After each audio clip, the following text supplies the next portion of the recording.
പ്രിയ പ്രേക്ഷകരെ, വരുന്ന ചില വാർത്തകൾ ഗൗരവമുള്ളതാണ്. Reporter breaking. വഖഫ് ബോർഡിൽ മുസ്ലിം ഇതര അംഗങ്ങളെ ഉൾപ്പെടുത്താൻ ഒരു പ്രൊവിഷനുണ്ട്. ആ പ്രൊവിഷനാണ് ഏറ്റവും വിവാദമായ പ്രൊവിഷൻ. പ്രേക്ഷകർക്ക് അറിയാവുന്നതുപോലെ കേന്ദ്ര സർക്കാർ പാസാക്കിയ വഖഫ് നിയമത്തിലെ സെക്ഷൻ 14 പ്രകാരം 2 അമുസ്ലിങ്ങളെ ഉൾപ്പെടുത്തുക എന്നത് മാൻഡേറ്ററി ആണ്. ഇതിൽ LDF സർക്കാരിന്റെ കാലത്ത് 2 അമുസ്ലിങ്ങളെ ഉൾപ്പെടുത്തിയില്ല. എന്നിട്ട് സർക്കാർ അതിനകത്തൊരു രാഷ്ട്രീയമായ നിലപാടെടുത്തു. അതാണ് ഇതിപ്പോൾ ഹൈക്കോടതിയിൽ ചോദ്യം ചെയ്യപ്പെട്ടിരിക്കുന്ന 2 പ്രധാനപ്പെട്ട റിട്ട് പെറ്റീഷനുകളിലുള്ളത്. അപ്പോൾ അമുസ്ലിങ്ങളെ വഖഫ് ബോർഡിൽ മുസ്ലിം ഇതര അംഗങ്ങളെ ഉൾപ്പെടുത്താനുള്ള നീക്കത്തിൽ സർക്കാരിനെതിരെ പരസ്യ വിമർശനവുമായി സമസ്ത വരുന്നു. കാരണം എന്താണെന്ന് വെച്ചാൽ സർക്കാർ കൊടുത്തിരിക്കുന്ന അഫിഡവിറ്റിൽ ഈ 2 മുസ്ലിങ്ങളെ കൂടി ഉൾപ്പെടുത്തണമെന്നുള്ള 14 സെക്ഷൻ പ്രകാരമുള്ള കറക്ഷൻ പ്രോസസ്സ് നടത്താം എന്നാണ് പറഞ്ഞിരിക്കുന്നത്. അത്രേ. അങ്ങനെയാണ് ഇനി റീകോൺസ്റ്റിറ്റ്യൂട്ട് ചെയ്യാൻ പോകുന്നത് വഖഫ് ബോർഡിനെ. അത് യഥാർത്ഥത്തിൽ പറയുന്നത് BJPയും സംഘപരിവാറുമല്ലേ? അതെങ്ങനെയാണ് സംസ്ഥാന സർക്കാരും UDFും പറയുക? സർക്കാർ ഹർജിക്കാർക്കൊപ്പമാണെന്നും അതുവഴി BJPയുടെ താല്പര്യമാണ് സംരക്ഷിക്കുന്നതെന്നുമാണ് ആരോപണം. അതേസമയം ഉമർ ഫൈസിയെ പുറത്താക്കാനുള്ള നീക്കത്തിനെതിരെയും സമസ്ത പ്രതിഷേധം ശക്തമാക്കിയതോടെ വിഷയം പുതിയ രാഷ്ട്രീയ വിവാദത്തിന് വഴിവെച്ചിരിക്കുന്നു. വഖഫ് ബോർഡ് പുനഃസംഘടനയിലെ സർക്കാർ നിലപാടിനെ ന്യായീകരിച്ച് KP നൌഷാദ് അലി MLAയും രംഗത്ത് വന്നു. കേന്ദ്രം ദുരുപദിഷ്ടവുമായ ലക്ഷ്യങ്ങളോടുകൂടി വഖഫ് നിയമ ഭേദഗതി കൊണ്ടുവന്നപ്പോൾ അതിനെ പല്ലും നഖവും ഉപയോഗിച്ച് പാർലമെന്റിൽ എതിർത്തൊരു പാർട്ടിയാണ് കോൺഗ്രസ്. അപ്പോൾ അതൊരു നിയമമായി മാറിക്കഴിഞ്ഞു. ഈ വിഷയത്തിൽ ഇങ്ങനെ ഹൈക്കോടതി ഒരു നിരീക്ഷണം നടത്തിയപ്പോഴേക്കും ഇത്തരത്തിലുള്ള ആരോപണങ്ങളുമായിട്ട് മുന്നോട്ട് വരുന്നത് അതൊരു വിഷയദാരിദ്ര്യമുള്ളത് കൊണ്ടാണ്. അല്ലെങ്കിൽ ഇതൊന്നും ഒരു സോപ്പ് കുമിളയുടെ ആയുസ് മാത്രമുള്ള ഓരോ രാഷ്ട്രീയ അഭ്യാസങ്ങൾ മാത്രമാണ് എന്നുള്ളതാണ് എൻ്റെ അഭിപ്രായം.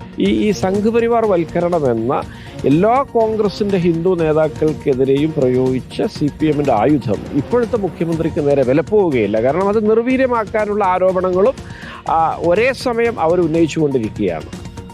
വഖഫ് ബോർഡിലെ നിലപാട് മാറ്റത്തിനിടെ മുസ്ലിം ലീഗ് മന്ത്രിമാരുടെ നിർണായക യോഗവും ഇന്ന് പാണക്കാട്ട് ചേരും. VS രഞ്ജിത്തും റോഷിപാലും തത്സമയം ചേരുന്നുണ്ട്. Very good morning VS Ranjith. Very good morning Roshipal.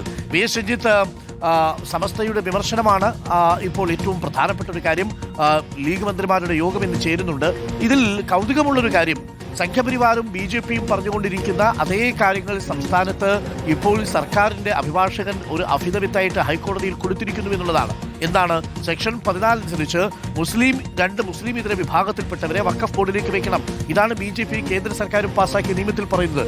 LDF സർക്കാർ ഒരു രാഷ്ട്രീയ നിലപാടെടുത്തു, 2 മുസ്ലിങ്ങളെ വെച്ചില്ല. അത് കോടതിയിൽ പോയി ചോദ്യം ചെയ്തിരിക്കുന്നു. പക്ഷേ ആ സമയത്ത് സംസ്ഥാന സർക്കാർ അങ്ങനെ വെച്ചുകൊള്ളാം എന്ന് പറഞ്ഞിരിക്കുകയാണ്.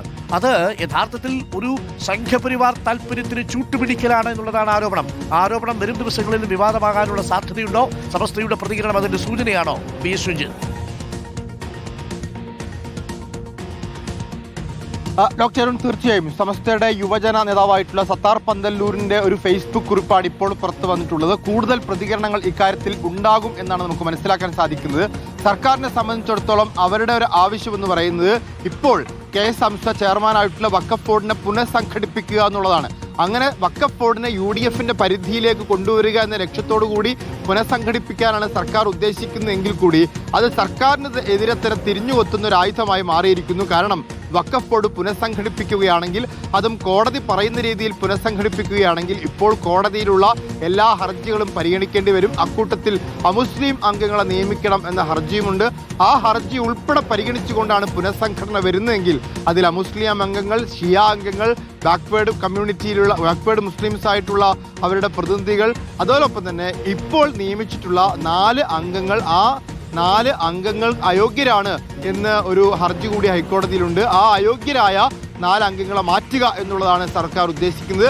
അതിൽ ഉമർ ഫൈസി മുക്കം ഉൾപ്പെടെയുണ്ട്. ഉമർ ഫൈസി മുക്കത്തെ പോലുള്ള KS ഹംസയെ പോലുള്ള ആളുകളെ മാറ്റി നിയമിച്ച് UDFന്റെ ആളുകളെ കൊണ്ടുവരിക എന്നുള്ളതാണ് ലീഗിനും UDFനും ഒക്കെ നിർബന്ധമായിട്ടുള്ളത്. അമുസ്ലിം അംഗങ്ങളെ കൊണ്ടുവരിക എന്നുള്ളതല്ല. പക്ഷേ അത് ഇപ്പോൾ പറയുന്ന കോടതി വിധിയുടെയും കോടതിയുടെ ഹർജിയുടെയും ഒക്കെ അടിസ്ഥാനത്തിലാവുമ്പോൾ സ്വാഭാവികമായിട്ടും ആ ഹർജികളിൽ അമുസ്ലിം അംഗങ്ങളെ നിയമിക്കാൻ പറയുന്നുണ്ട്. ആ ഹർജി കൂടി പരിഗണിച്ചാൽ 2 അമുസ്ലിം അംഗങ്ങളെയും നിയമിക്കേണ്ടി വരും എന്നുള്ളതാണ്. അപ്പോൾ വഖഫ് ബോർഡ് പുനഃസംഘടിപ്പിച്ച് UDFന്റെ പരിധിയിലാക്കാനുള്ള ഈ നീക്കം ഇപ്പോൾ സർക്കാരിനെതിരെ തന്നെ ഒരു ആയുധമായി മാറുന്നു. സമസ്ത വളരെ ശക്തമായ പ്രതിഷേധം അതിൽ രേഖപ്പെടുത്തുകയാണ്. വരും ദിവസങ്ങളിൽ സമസ്തയുടെ ഭാഗത്തുനിന്ന് പ്രതികരണം ഉണ്ടാവും. സമസ്തയെ സംബന്ധിച്ച് അമുസ്ലിം അംഗങ്ങളെ നിയമിക്കുന്നത് മാത്രമല്ല, ഉമർ ഫൈസിയെ പുറത്താക്കാനുള്ള നീക്കത്തിലും സമസ്തയ്ക്ക് അതൃപ്തിയുണ്ട്. ഓക്കെ.